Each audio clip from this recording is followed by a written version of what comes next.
সম্মানিত ভিউয়ার্স, আসসালামু আলাইকুম। আজকে আপনাদেরকে আমি দেখাবো আমাদের এই কিচেন রুমে যে আমরা থালা বাসন মাজি এবং যেখানে আমাদের পানির ট্যাপ আছে, এখানে আমাদের যে পানিটা আউট বের হয়ে যায় সেদিক দিয়ে এখানে দেখতেছেন আমাদের ছাকরা নাই, কিন্তু এদিক দিয়ে ইঁদুর আসে, দেখা যায় সাপ আসে এখানে এই পাইপে ছাকরা না থাকার কারণে।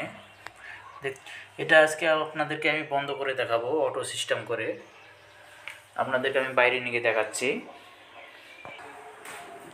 এই যে আমি বাইরে যাই আপনাদেরকে দেখাচ্ছি পাইপটি।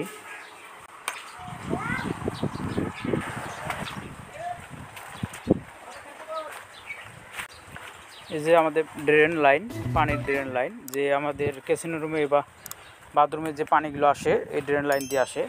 আর এটা হলো কিচেন রুমের লাইন। এই যে এটা উপর থেকে নিচ পর্যন্ত এখানে আইছে, আর এখানে আমাদের পানি পড়ে আর এদিক দিয়ে দূর যায়। এটা আজকে অটো সিস্টেম ছাকনা লাগাবো যাতে আপনাদের পানিটাতে সমস্যা হবে না। কারণ যদি আপনারা ছাকনা লাগান ছোটো ছোটো ফুটোওয়ালা ছাকনা, তাহলে কিন্তু এই যে দেখা যায় এখানে অনেক কিছু ধোয়ার পর বের হয়, যে মুরগির পাখনা, অনেক কিছু ছোটো ছোটো টুকরো বা যে কোনো কিছু ভাত টাত থাকলে সেগুলো জাম লেগে যাবে। সেক্ষেত্রে যেন জাম না লাগে আমরা এমন সিস্টেম করব সব কিছুই বের হয়ে আসবে, জাম লাগবে না কখনো।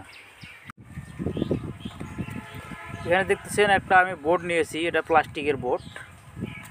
আপনারা দেখতেছেন এই প্লাস্টিকের বোর্ডটা আমি এখন কাজে লাগাবো। মাপ দিয়ে নিচ্ছি।